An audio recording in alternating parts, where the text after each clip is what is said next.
sitting from New Delhi, this is a frustration that a lot of security analysts over here sort of voice all the time. A lot of American commentators, are different because you've actually gone deeper into this. Why is Pakistan given a free reign over here? Because they're not.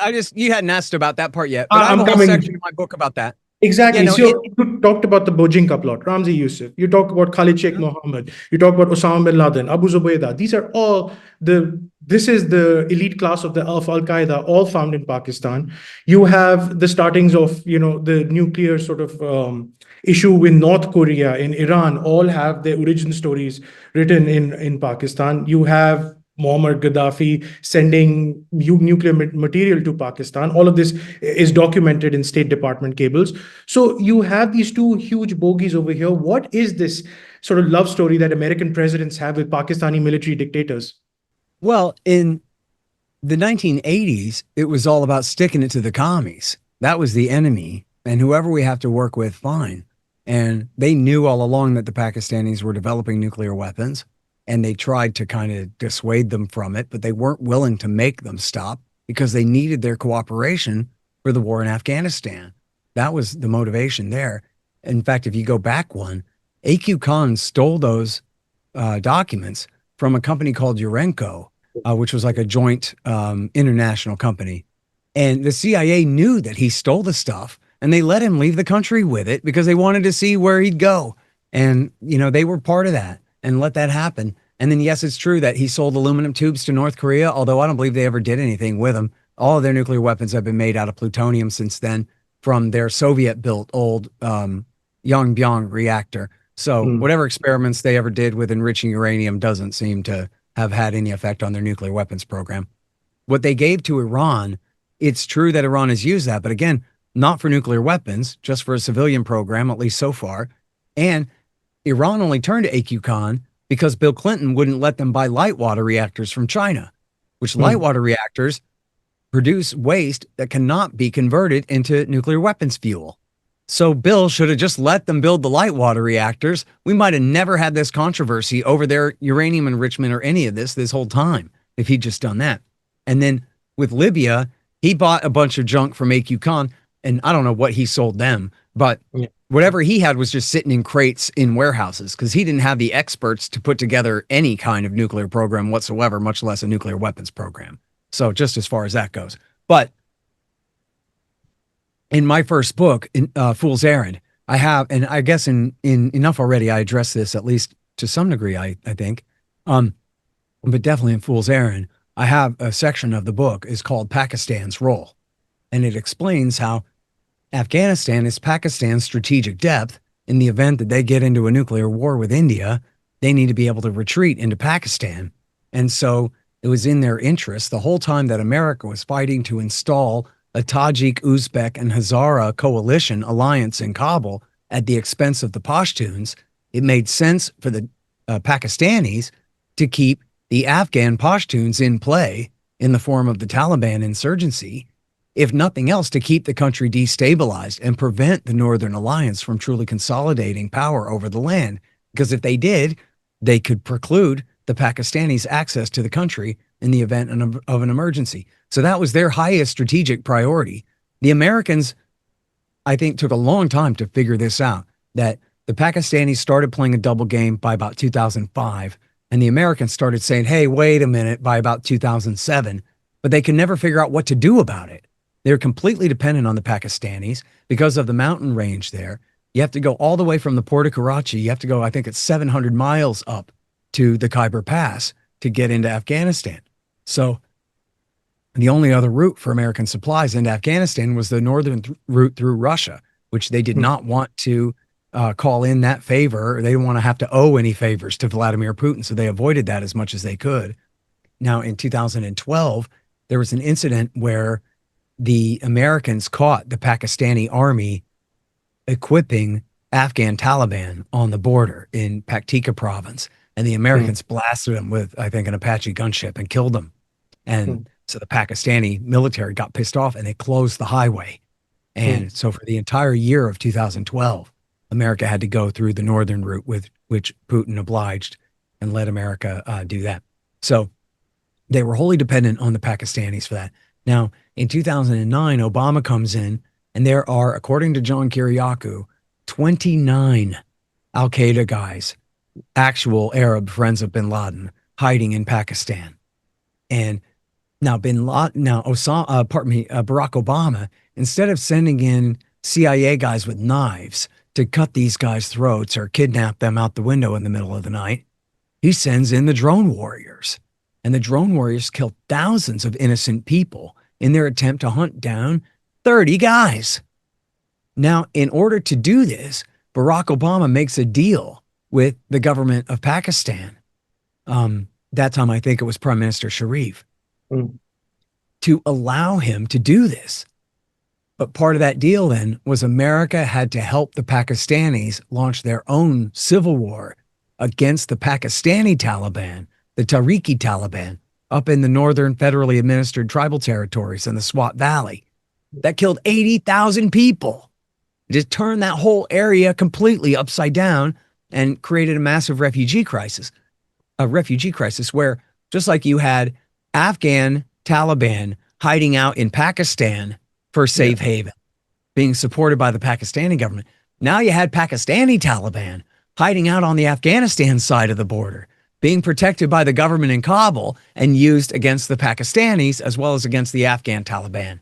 Now, one of those groups, a couple of years later in 2013, when it was all the fashion over in the Levant, hoisted the black flag and declared themselves loyal to the Islamic State. And that's what we now call ISIS-Khorasan, or ISIS-K, was born out of Pakistani Taliban refugees from the Pakistani war that Obama helped them wage as a bribe for them letting him wage his drone war to kill a measly stinking 29 friends of Osama bin Laden who were supposedly still hiding in that country. And then another part of when Obama came in was he launched the massive surge of 2009 through 12, where he ended up sending 70,000 extra troops. People always say 30,000. Yeah, 30,000 after 40,000. He sent 70,000 extra troops to Afghanistan to vastly escalate the war, especially in Nangarhar in the east on the Pakistani border and down in the south in Helmand province and in Kandahar province. And there, you know, this completely ridiculous and retarded and bankrupt strategy, intellectually bankrupt strategy of counterinsurgency. This was going to be their little playland and their showcase to demonstrate how brilliant these army technicians and tacticians were, that they could go in, clear, hold, and build an area and convince the local women, children, and elderly, I guess, to hate and turn against their brothers, sons, fathers, and uncles and husbands, and regard them as the enemy, and accept American Marines from the other side of the planet with different skin and a different religion and a different language in every way to be their security force instead, and to regard their own men-kin as the enemy. Well, that's about as stupid as I just explained it to be. It's as stupid as it sounds. And guess what? It didn't work. All they did was kill a bunch of innocent people and then lose anyway.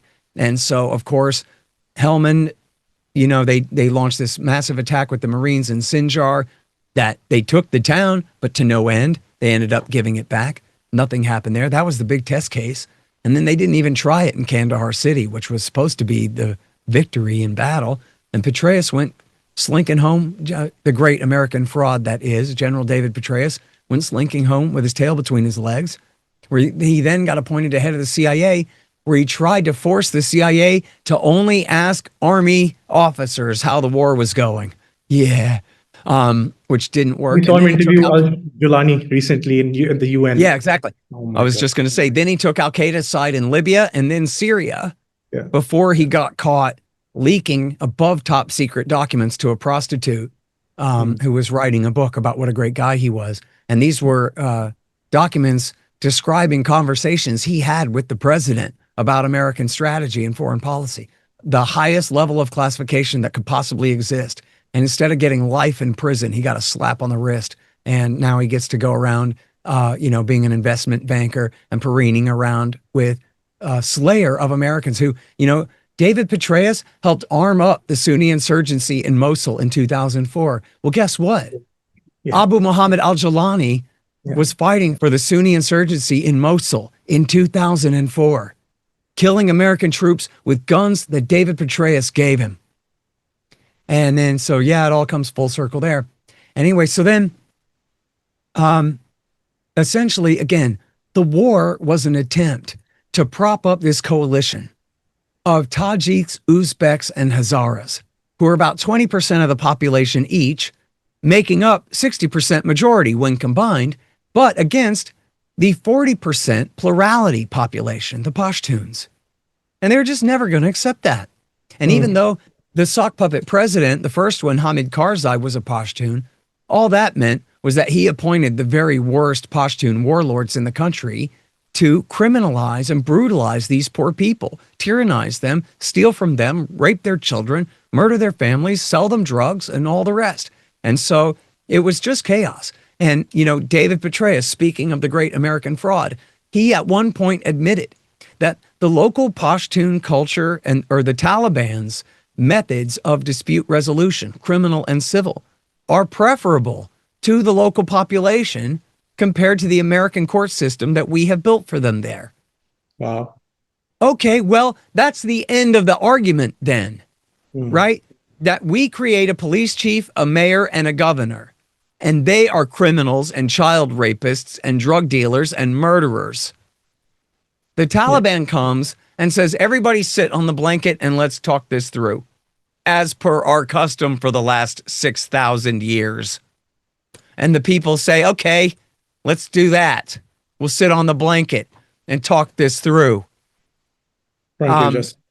So that's it. And that was America's war. And the whole thing, it was, you know, I mean, first of all, because I'm an American, Americans got lied into that thing. And a lot of them got killed in that thing, including guys who are now friends of mine's, good friends, died over there. Friends of mine, you know, fought really hard over there, damn near died, and did kill people because they signed up to protect this country from enemies that threaten it. Not because they signed up to be an errand boy for some agenda, but they got used and abused. And 2,500 of them almost got killed. And many tens of thousands of them got maimed. Yes. At the same time, they killed high tens of thousands, maybe more than 100,000 people there, maybe more than 2. I don't know if anyone really knows.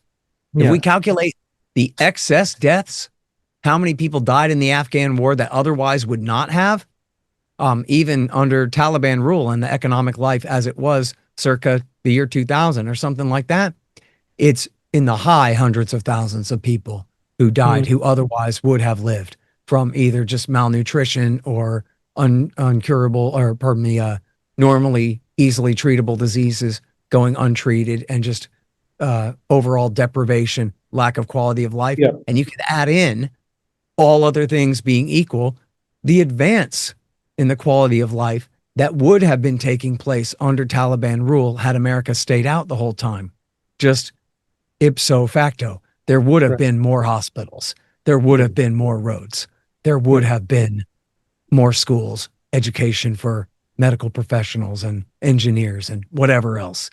Yes. All other things being equal, they would have had much more capital investment in actually building their society, which of course, that's a whole other part of the story too, is the giant scam of the State Department paying these contractors for all these absolutely ridiculous infrastructure projects that a local, actual, natural, or you know, somewhat popularly supported government would never try to do.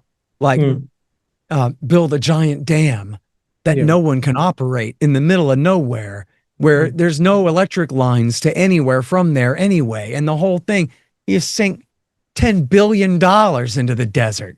You know, never mind 10 million on a school here or there.